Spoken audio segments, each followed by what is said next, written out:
Assalamualaikum warahmatullahi wabarakatuh. Saya Rizky Maulida, semester 5 dari Prodi Pendidikan Bahasa Indonesia. Nah, saya di sini akan mempresentasikan mengenai hasil proposal saya yang berjudul Upaya Peningkatan Kemampuan Menulis Siswa pada Mata Kuliah Pelajaran Bahasa Indonesia dengan menggunakan gambar seri. Kita ke selanjutnya.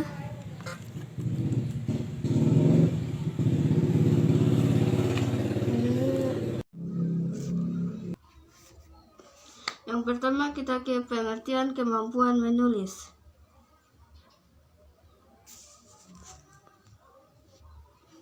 Pengertian kemampuan menulis ialah menurut Kamus Besar Bahasa Indonesia, menulis adalah membuat huruf, angka dan sebagainya dengan pena, pensil, kapur dan yang bisa dituliskan.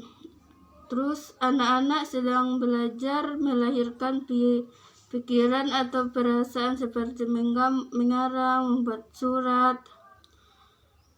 Terus kita ke teori menulis. Teori menulis, dalam menulis semua unsur keterampilan berbahasa harus dikonsentrasi secara penuh agar mendapatkan hasil yang benar-benar baik. Terus menurut Henry Guntur Tarigan mengemukakan bahwa menulis dapat diartikan sebagai kaidah menulis. Menulis dapat diartikan sebagai kaidah kegiatan menuangkan ide atau gagasan dengan menggunakan bahasa tulis sebagai media penyampai. Terus kita ke tahap pembelajaran menulis. Maksudnya anak dalam pembelajaran khususnya belajar menulis, anak tidak secara langsung mampu menciptakan sebuah tulisan yang baku seperti paragraf yang di bawah.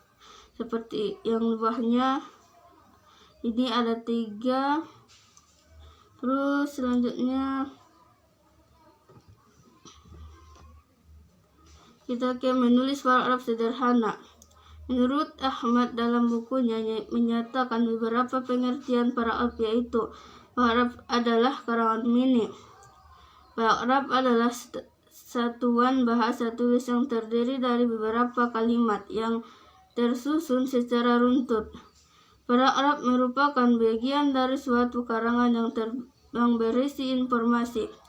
Paragraf yang terdiri atas satu kalimat berarti tidak menunjukkan ketuntasannya. Terus kita ke ciri-ciri paragraf.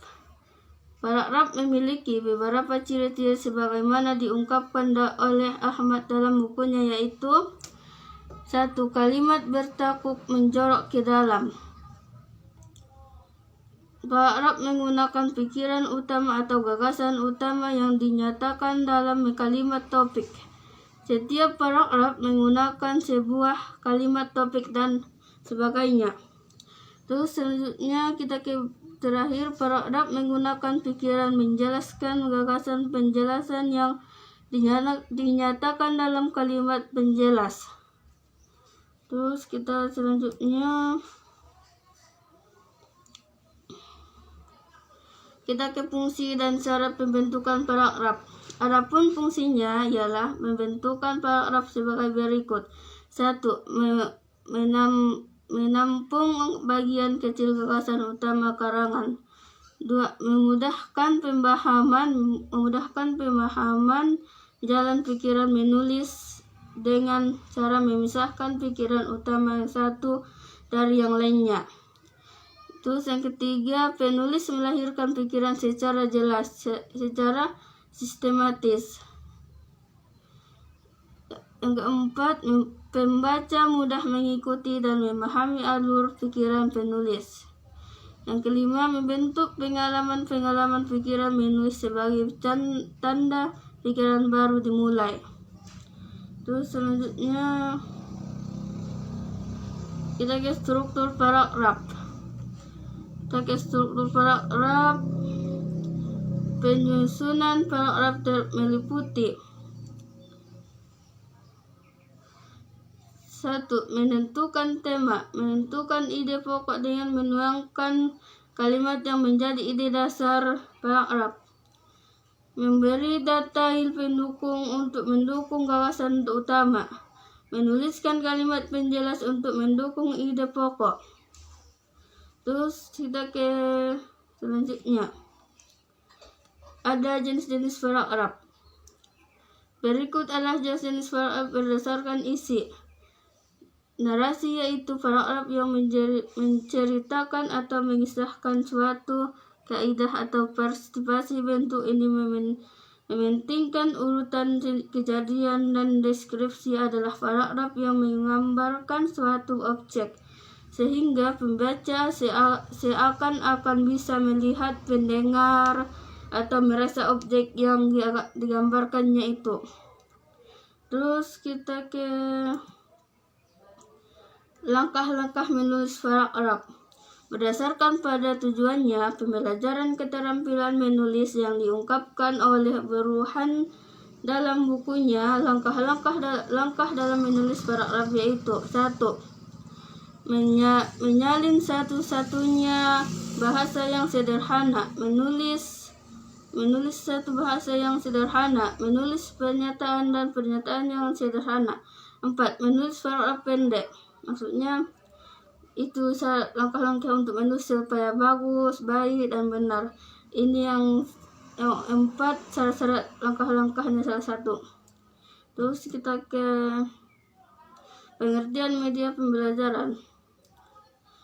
Kata media berasal dari bahasa latihan dan merupakan bentuk jamak dari medium yang secara harfiah berarti perantaraan atau pengantar. Media dapat diartikan sebagai sesuatu yang berisi menyalurkan pesan dan dapat merangsang pikiran, perasaan, dan kemampuan audiens sehingga mendorong terjadinya proses belajar dalam dirinya.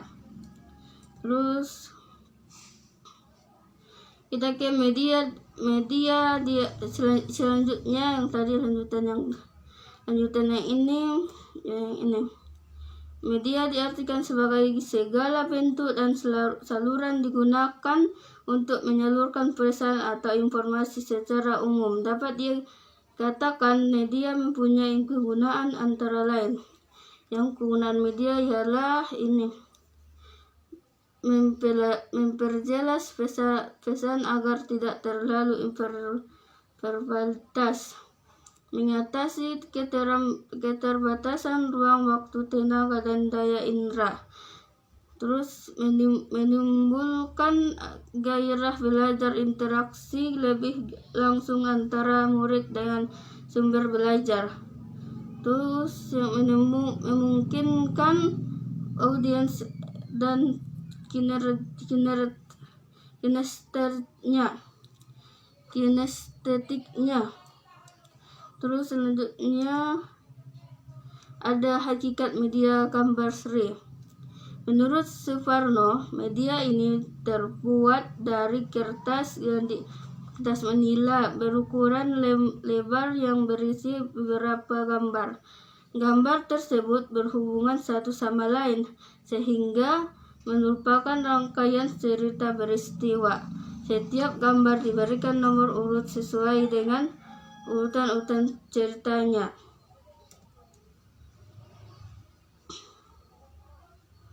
Terus kita ke kelebihan dan kelemahan media gambar.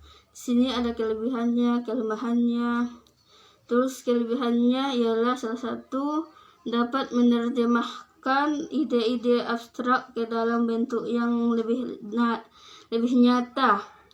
Terus yang kekurangannya salah satu ialah kadang-kadang terlalu kecil untuk dipertunjukkan di kelas yang besar.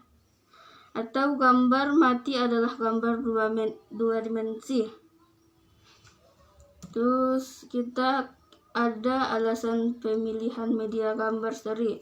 Alasannya ialah menulis pemilihan media gambar seri, yaitu karena dengan menggunakan media ini siswa akan mengembangkannya daya imajinasinya terus dalam menghayati gambar-gambar yang tersusun, karena sebelumnya menuangkan ide dan gagasannya dalam sebuah paragraf.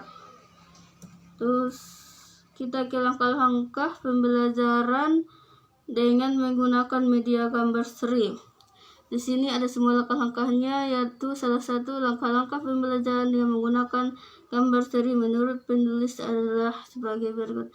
Sini salah satu langkah-langkahnya, guru memberikan pemahaman terlebih dahulu tentang menulis paragraf sederhana. Terus ini ada semua, banyak, bukan satu. Kita ke variabel dan definisi operasional variabel.